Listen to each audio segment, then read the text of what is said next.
오늘은 성령 강림 주일입니다. 성령 강림 주일은 우리 주님께서 우리의 죄를 위하여서 십자가를 지시고 죽으셨을 뿐만 아니라 사흘 만에 부활하시고 또 이 땅에 40일 동안 계시고 난 다음에 성천하셨는데, 부활하시고 난 이후 50일째 되는 날에 마가의 다락방에 모여서 기도하기를 힘썼던 이 120명의 성도들에게 성령으로 임재하신 사건을 기념하는 날이 바로 오늘입니다. 구구절절 설명할 것도 없이 오늘은 성령께서 임재하시는 날입니다. 그런 이야기입니다. 간절히 바라기는 이 자리에 계신 저나 여러분, 우리 모두에게도 2000년 전에 마가의 다락방에 모인 성도들에게 성령께서 강력하게 임하셨던 것처럼 비둘기 같은 성령, 급하고 바람 같은 성령, 불의 혀같이 갈라지는 성령이 충만하게 임재하는 역사가 있기를 주님의 이름으로 축원합니다. 여러분, 성령 받기를 원하십니까?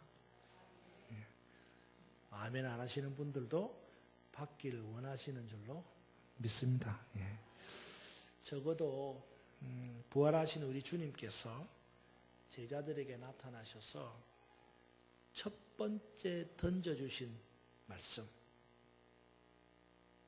뭐라고 말씀하셨냐면 성령을 받으라. 그 말씀을 기억하면서 오늘 성령 강림 주일을 맞이하는 저나 여러분, 우리 모두에게도 우리 주님께서 주시는 이 성령이 충만하게 임재하는 은혜가 있기를 주님의 이름으로 축원합니다. 그럼 어떻게 하면 성령을 받을 수 있습니까? 사도행전 8장에 보면요, 사도행전 8장에 보면 시몬이라고 하는 사람이 등장을 합니다. 이 시몬이라는 사람이 어떤 사람이냐? 이 시몬이라는 사람은 마술사입니다. 마술사. 그래서 사람들 앞에서 마술을 행해서 사람들을 깜짝깜짝 놀라키는 겁니다.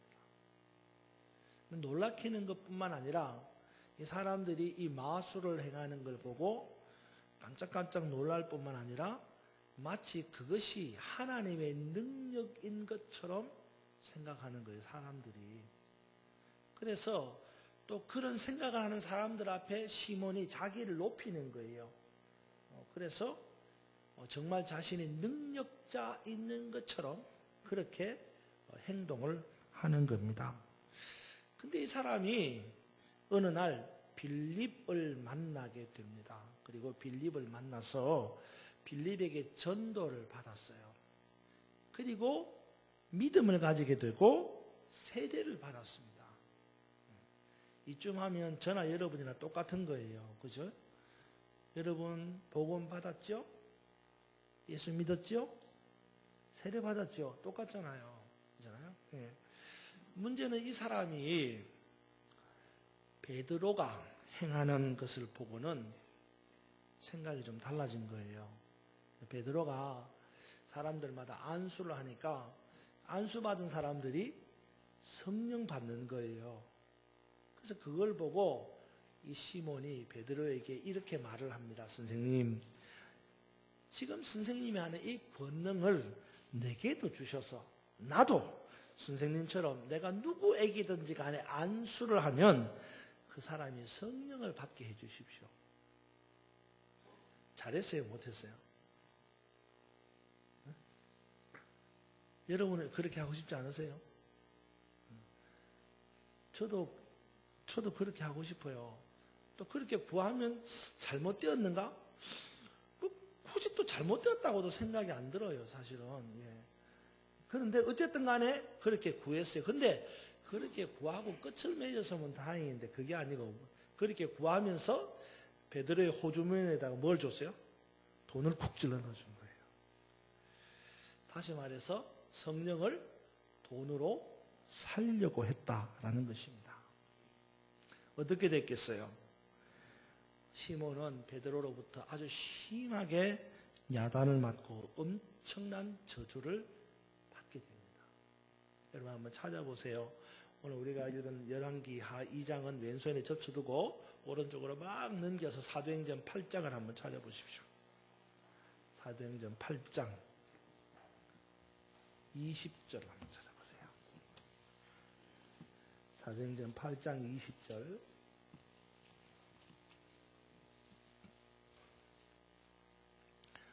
(20절부터) (23절까지) 우리 같이 한 목소리를 읽어봅시다. 사도행전 8장 20절로 23절까지입니다. 돈을 주고 성령을 사려고 했던 이 시몬에게 무슨 일이 벌어졌습니까? 20절부터 시작. 베드로가 이르되 네가 하나님의 선물을 돈 주고 살 줄로 생각하였으니 네 은과 네가 함께 망할지어다. 하나님 앞에서 내 마음이 바르지 못하니 이 도에는 네가 관계도 없고 분깃될 것도 없느니라. 그러므로 너의 이 악함을 회개하고 주께 기도하라. 혹마음에 품은 것을 사하여 주시리라. 내가 보니 너는 악독이 가득하며 불의에 매인 바 되었도다. 아멘. 자, 얼마나 호되게 야단을 맞습니까? 그죠? 정말 무서우리만큼 혹독한 저주를 받았습니다. 보세요. 뭐라 그럽니까? 네 은과 네가 함께 뭐예요? 망하라. 여러분, 이 망한다는 말이 다른 뜻이 아니에요. 죽으라는 겁니다. 망한다는 말, 죽어. 네 은과 함께 넌 죽어버려. 이런 이야기예요. 여러분, 암만 그래도 그렇지 사람 보고 그런 이야기 하면 그 얼마나 무서운 저주입니까? 그러면서 뭐라 그럽니까?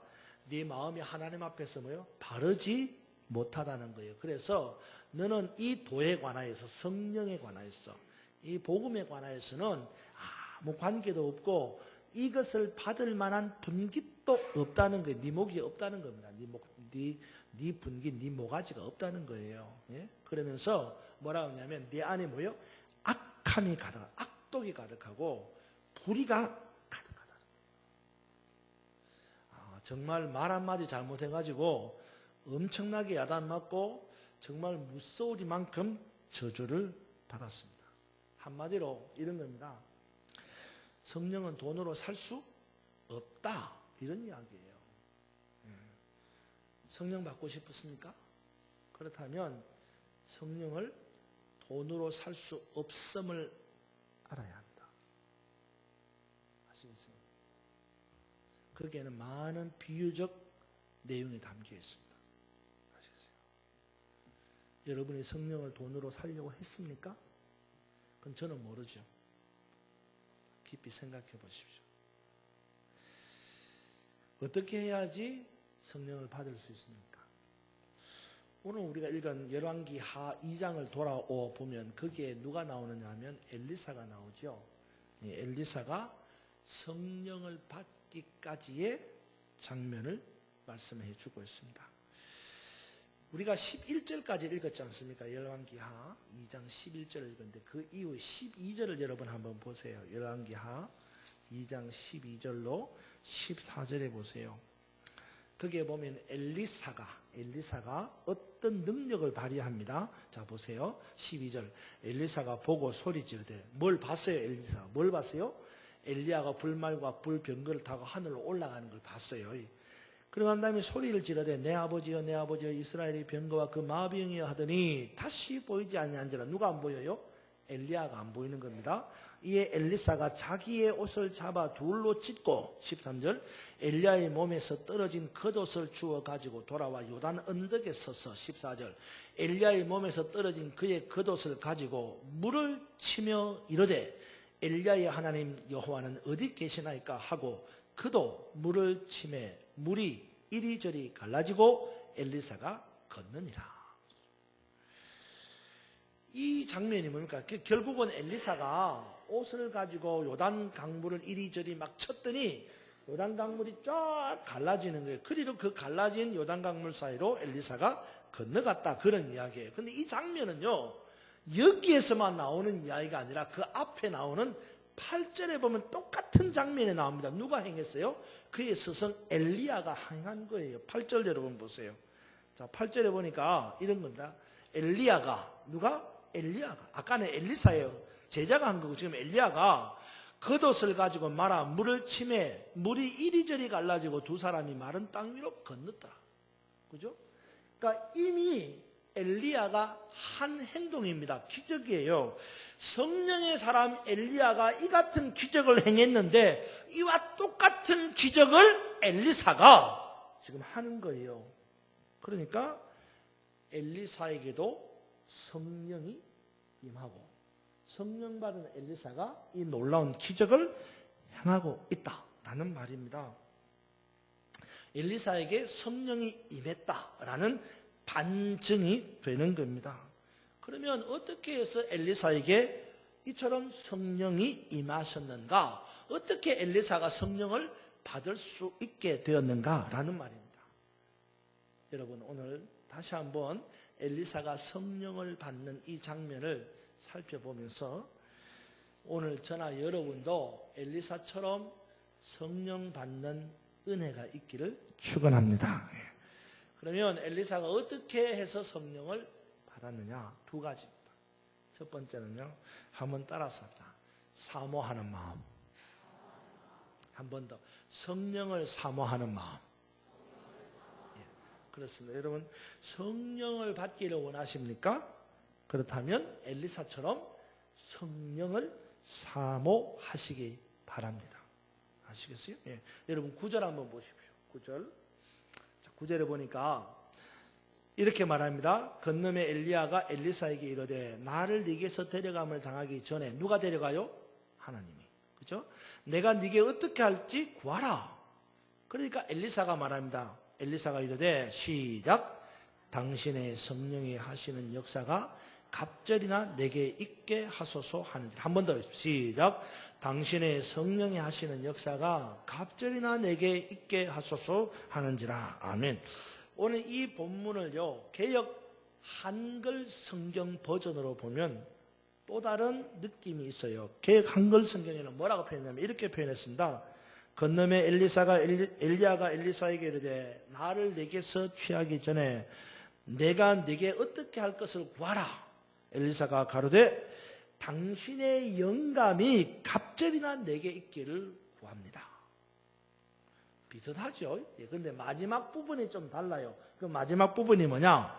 우리가 읽은 개역 개정 성경에는 마지막 부분에 이렇게 말합니다. 엘리야가 엘리사 보고 나한테 뭐든지 구해라. 그러니까 엘리사가 뭐라고 말하냐면 당신의 성령이 하시는 역사가 갑절이나 내게 있기를 원합니다. 그렇게 이야기해요. 그런데 이걸 개역 한글 성경에 보면 이렇게 표현했어요. 당신의 영감이 갑절이나 내게 있기를 원합니다. 그러니까 영감이라는 말을 다른 말로 풀었어요. 오늘 성경에는 뭐라고 표현하냐면 당신의 영감, 이 영감이 뭐냐면 성령께서 하시는 역사, 이걸 영감이라고 표현한 거예요. 그래서 엘리야가 엘리사 보고 내가 너한테 뭐 해줄까? 이렇게 물어보니까 엘리사가 뭐라고 말하냐면 당신의 영감이 갑절이나 내가 있기를 원합니다. 다시 말해서 당신이 성령으로 행하시는 그 역사하심이 내게 갑절이나 배나 더하기를 원합니다. 그렇게 이야기하는 거예요. 무슨 말이에요?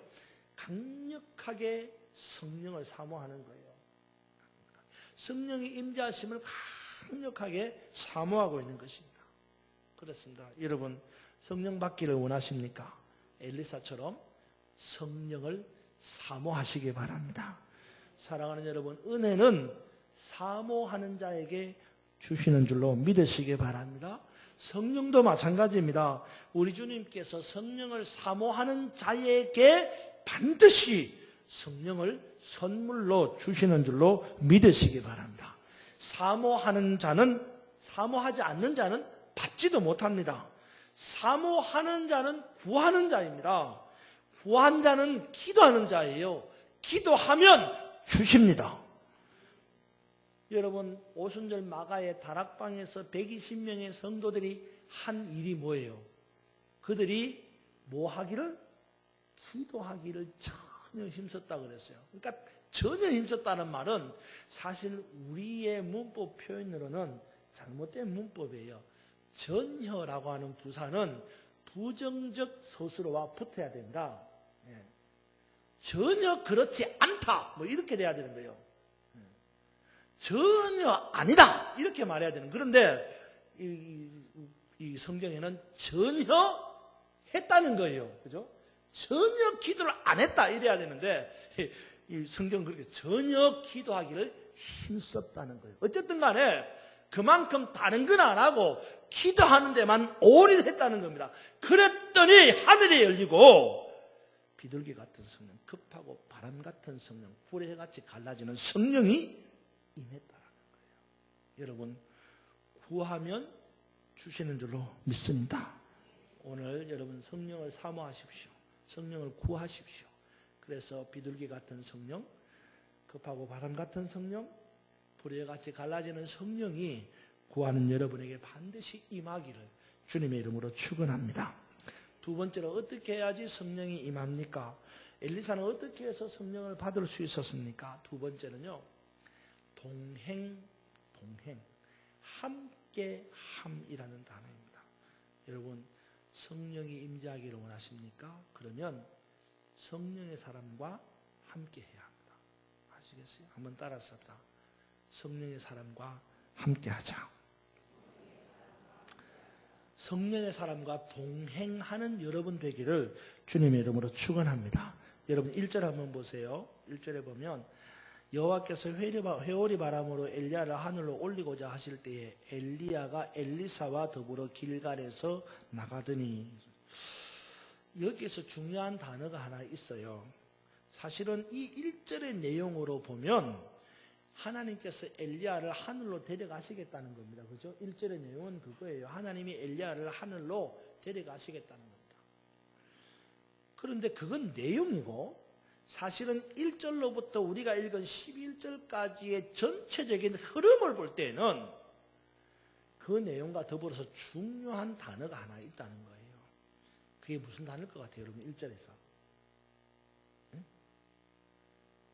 하나님이 엘리야를 데려가시겠다는 게 그 내용인데, 그것과 더불어서 중요한 단어가 하나 있어요. 뭐냐? 더불어라는 단어. 더불어. 응? 여호와께서 회오리 바람으로 엘리야를 하늘로 데려가시려고 하시는 그때에 엘리야는 엘리사와 더불어 함께 같이 있었다 이 말이에요. 그러니까 내용상으로 보면요, 이 사건적인 내용상으로 보면 하나님이 엘리야를 데려가시겠다는 거예요. 근데 그 상황, 지금 벌어지고 있는 그 상황은 어떤 모양이에요? 엘리야와 엘리사가 같이 있는 모양입니다. 더불어 함께 있다는 것입니다. 참 중요합니다. 우리 사실 이 본문을 읽어보면요, 엘리야는 엘리사를 자기에게서 자꾸 떼어 놓으려고 하는 걸 알 수 있습니다. 그렇죠? 우리 읽어보니까 엘리야가 엘리사 보고 너는 여기 머물라, 이런 이야기를 반복합니다. 왜 그러느냐? 왜 이렇게 엘리야가 엘리사를 자꾸 떼어 놓으려고 하느냐? 엘리야가 생각을 하기를 하나님이 나를 지금 하늘로 데리고 가려고 하는데 이거를 이 제자 엘리사가 봐야 되는지 보면 안 되는 건지 이거를 분별을 못하는 거예요, 엘리야가. 그래서 혹여라도 내가 하늘로 올라가는 것을 이 엘리사가 보아서 잘못될 수도 있겠다 싶으니까 내 곁을 떠나는 거예요. 내가 하늘로 올라가는 건 네 보면 안 된다. 가라는 거죠. 그런데 그럼에도 불구하고 엘리사는 강력하게 떠나지 않겠다는 의사를 밝힙니다. 여러분 2절 한번 보세요. 엘리야가 엘리사에게 이르되 청하건대 너는 여기 머물라. 엘리사가 머물러 오지 말라는 거죠. 4절 보세요. 엘리야가 그에게 이르되 엘리사야 청하건대 너는 여기 머물라. 오지 말라는 겁니다. 6절 보세요. 엘리야가 또 엘리사에게 이르되 청하건대 너는 여기 머물라.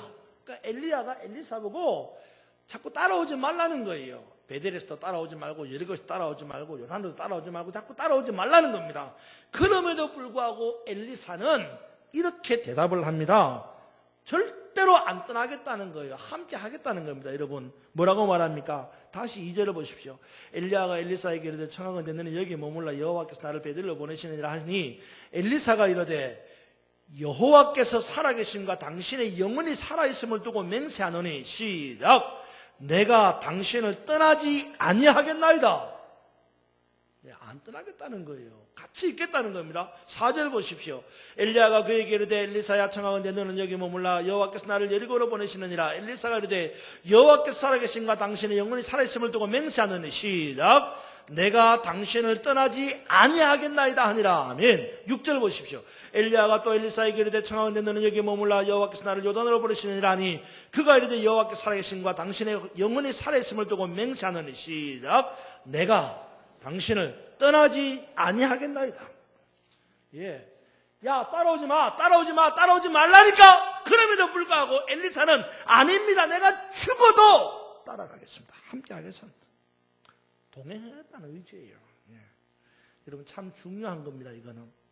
성령의 사람과 함께 하는 것, 성령의 사람과 동행하는 것, 예. 이것이 성령 받는 비결입니다. 아시겠어요? 여러분, 누구와 함께 하느냐? 아주 중요한 문제입니다. 누구와 함께 하느냐에 따라서 결과가 달라지는 거예요. 제가 오늘 일부 예배 때 오늘 교사의 주일이라서 교사들에게 그런 부탁을 했어요. 교사 여러분들이 성령 충만하셔야지 여러분에게 배우는 제자들이 성령 충만합니다. 똑같아요. 임 목사가 성령 충만해야 여러분도 성령 충만한 거예요.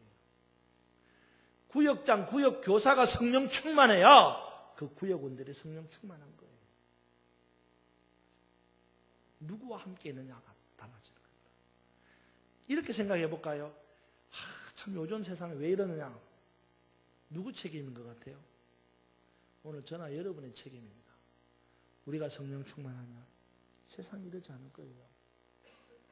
그런데 좀 미안한 말로 예수 믿는 사람이나 예수 안 믿는 사람이나 창세기 6장에 보면 뭐예요? 그들이 생각하는 것이 마음으로 생각하는 것이 다 누구나 다 어떻게 해요? 악할 뿐임을 보시고 예수 믿는 사람이나 예수 안 믿는 사람이나 생각하는 것이 행하는 것이 다 악한 거예요.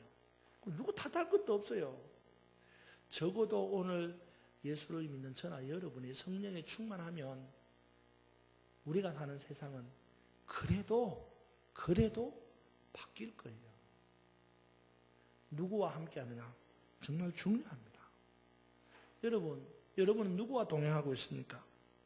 내가 함께하고 있는 그 사람이 성령의 사람인지 아닌지 한번 살펴보시기 바랍니다. 그 사람이 성령의 사람인지 아닌지 어떻게 알 수 있습니까? 그건 그 사람이 행하는 역사를 보면 알아요. 그 사람이 성령의 사람인지 아닌지 어떻게 합니까? 그 사람이 행하는 역사를 보면 안다니까. 그 사람이 행하는 역사라고 하니까 우리는 마치 무슨 큰 기적이나 그렇게 생각합니다. 성령의 사람이 행하는 역사, 그러니까 뭐 안수하면 뭐 병이 낫고 말입니다. 뭐 그런 생각하는. 여러분, 성령의 사람은 성령의 은사를 행하는 사람입니다.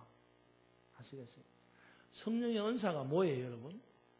성령의 은사는 많이 있죠. 여러 가지 성령의 은사가 있습니다. 그런데 그 많은 성령의 은사 가운데 가장 큰 은사가 뭐예요? 이건 답하셔야 돼요. 성령의 은사 가운데 가장 큰 은사가 뭡니까? 알고도 대답 안 하시지. 그럴 줄로 믿어야지. 그래요.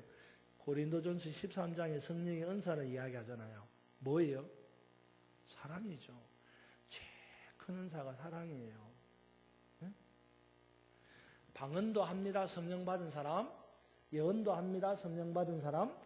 통변도 합니다. 신유, 병도 고칩니다. 그러나 그것이 성령 받은 척도라고만 생각하지 마십시오. 정말 성령 받은 사람은요, 가장 중요한 사랑의 은사가 나타나야 합니다. 아시겠어요? 정말 여러분이 함께하는 그 사람에게 사랑의 은사가 있는지를 보십시오. 사랑의 은사가 있습니까? 그럼 그 사람 성령의 사람이에요. 방언 못해도 괜찮아요. 예언 못해도 괜찮고요. 통변 못해도 괜찮고 남 못 고쳐도 괜찮아요. 그 사람에게 사랑이 있습니까? 성령의 사랑이에요. 그 사람에게 사랑의 은사가 없습니까? 그럼 누가 뭐래도 그 사람은 성령의 사람이 아니에요. 아무리 통변하고 아무리 신유하고 아무리 병 고치고 아무리 방언 잘해도 사랑의 은사가 없으면 성령 받은 사람 아니에요. 사랑하는 여러분, 성령 받기를 원하십니까? 그러면 성령 받기를 사모하는 여러분 되기를 바랍니다. 그리고 성령의 사람과 동행하는 여러분이 되기를 바랍니다. 그러면 엘리사처럼 성령을 선물로 받게 될 줄로 믿습니다. 아무쪼록 이 한 주간 성령의 임재하심을 간절히 사모하며 성령의 사람과 동행함으로 성령 충만히 받고 엘리사처럼 성령의 은사를 행하는 그 은사는 사랑입니다. 그 은사를 행하는 능력 있는 그리스도인들이 되기를 주님의 이름으로 축원합니다.